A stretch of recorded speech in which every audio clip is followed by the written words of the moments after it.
at it. I'm pretty sure this is the hardest problem on 2015 states, at least from what I've seen. And just to remind you of the problem statement, in regular pentagon, this is just going to be a rough thing. In regular pentagon A, B, C, D, E, point M is the midpoint of AE, and segments AC and BM intersect at Z. If ZA equals 3, what is the value of AB? Okay. So, I didn't get that. Could you try again? Damn, Siri. Okay. So this software I kind of recommend using. It's called Sketches. I'm not 100% sure if it'll show up if you look it up in the App Store, but anyways, you can use it to construct diagrams. And so basically what I did here is like, oh, I'm not very good at it. But everything except Pentagon. But anyways, so here's a diagram. Draw out a diagram. This is in contest. And so here's a diagram, A, B, C, D, the midpoint M, and the point Z. And so working from Z outwards seems kind of difficult. Normally with these kinds of problems, it's better to just label the side lengths at AB as S, and then we try to find AZ in terms of S as some function of S. And that's usually the easiest way to do it. So we have regular pentagon, so all of the sides have length S. And so the reason why this problem is so hard is because it's very, very difficult to deal with M, the midpoint. Like maybe using some hype, you feel like you use some theorems, you could probably like, if you used Stewart's theorem, you might be able to solve it, but that would be very painful. And so, and it also, it's not a good idea because in MathCounts, the most common tool you'll use is similar triangles. And so yeah, how do we deal with M? Well, we can just decide not to work with M. And oh, look, M is the midpoint of AE. And we also have that since we have a regular pentagon, AB is in fact parallel to CE. Should have taken that off the diagram. So yeah, we have AB is parallel to CE, and then this figuratively or literally, I'm not sure, screams for us to extend through M. That's the most logical thing to do because that way we get a nice midpoint. And we get, if we label this point X, we get a pair of congruent triangles. Oh my, that is large. These two triangles are congruent. Can you all see that?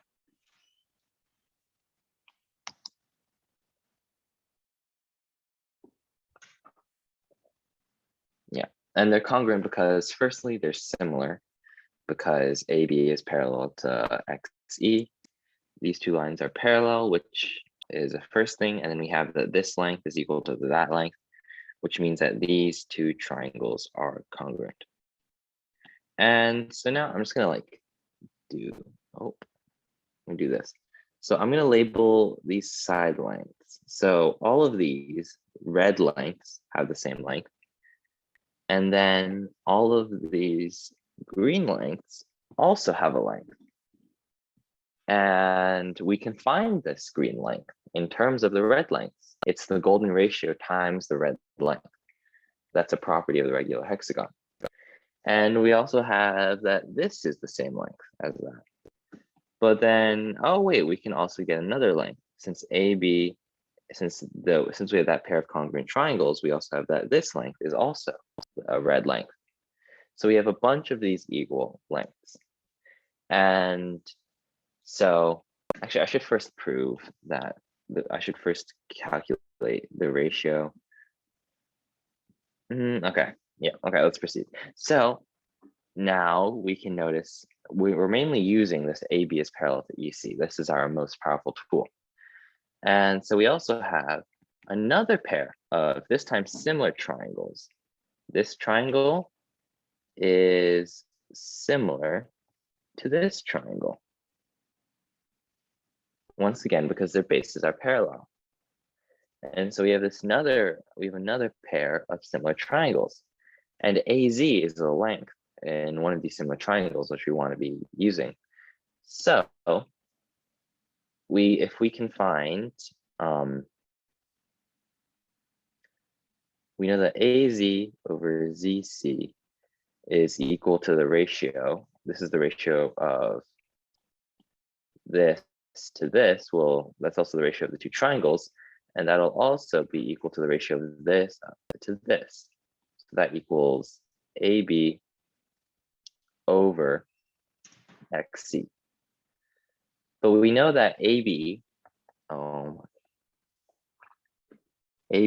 is equal to the side length over XC, which is the red plus the green length. And we also know that ZC, I'll write it as ZA. We also know that ZC equals AC minus ZC, which would equal the green AC minus ZA. And this equals S over S plus green. So now what we're left to do is find the ratio of these green lengths to the side length of the pentagon. And so let's draw a blown up version of the triangle AEC. This will be self-contained pretty much. This is just like a lemma, I suppose. So triangle CEA. So what are the angles here? Well,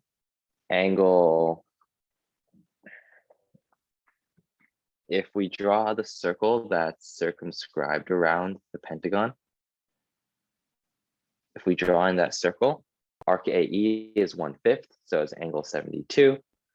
And then you take half of that, so you get the angle ECA is 36. And then you know the angle CEA is 72 and 72 because it's an isosceles triangle. And so now, what's nice about, what's the relationship between 36 and 72? Like, what's nice about that? Someone put that into the chat, or just respond to me. Yeah, so they're in a 1-to-2 ratio. And that's where this nice stuff comes. So we can actually, since it's in a 1-to-2 ratio, that motivates us to take the angle bisector of the 72-degree angle. So we have 36, 36, and then 72. So not only do we now have a pair of equal sides, 3 equal sides, in fact, we also have another similar triangle. This mini triangle here is similar to the bigger triangle. And so if we write this out, if we let this be 1 and the ratio be x, then this is x, and then ax is 1 over x, and cx is 1. So therefore 1 plus 1 over x equals x. And this is the golden ratio setup in it.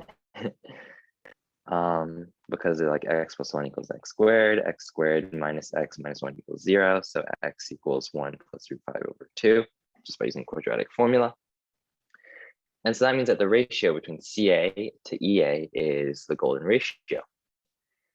And so that means that, once again, I'm going to rewrite my similar triangles formula. We can do ZA over AC over the entire length over this entire. The ratio of ZA to the sum of the 2 edges of the same type for the 2 triangles is equal to AB over the sum of the 2, over the sum of both bases, which would be AB plus XC, which equals S over AB plus XC, which is equal to 2 plus the golden ratio, 2 times the side length plus the golden ratio times the side length. And so therefore, I don't have a lot of space left.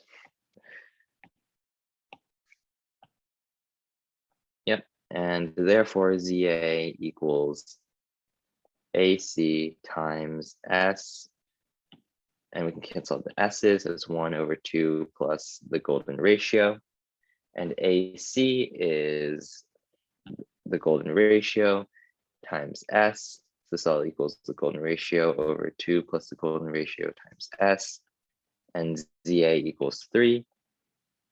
And now we just solve this. Yeah, so you write like S equals 2 plus phi over phi times 3. And then I need to make sure I remember how to do this. Okay, so 1 plus root 5 over 2. So then this becomes 5 plus root 5 over 2 divided by 1 plus root 5 over 2 times 3. And we could rationalize the denominator, but there's actually here, what's the ratio of that? Someone put that in the chat. Like, what's the ratio between 2? What's the ratio between 2 plus the golden ratio to the golden ratio?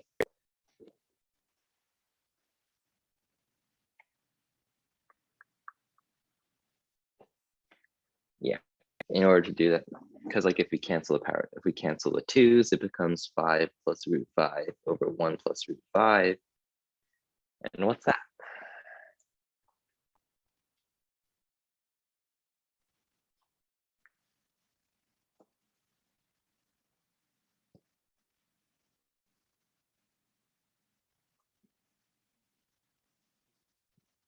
Yeah, if for the ratio, you don't need to rationalize the denominator. Quite a nice property. Okay, thank you.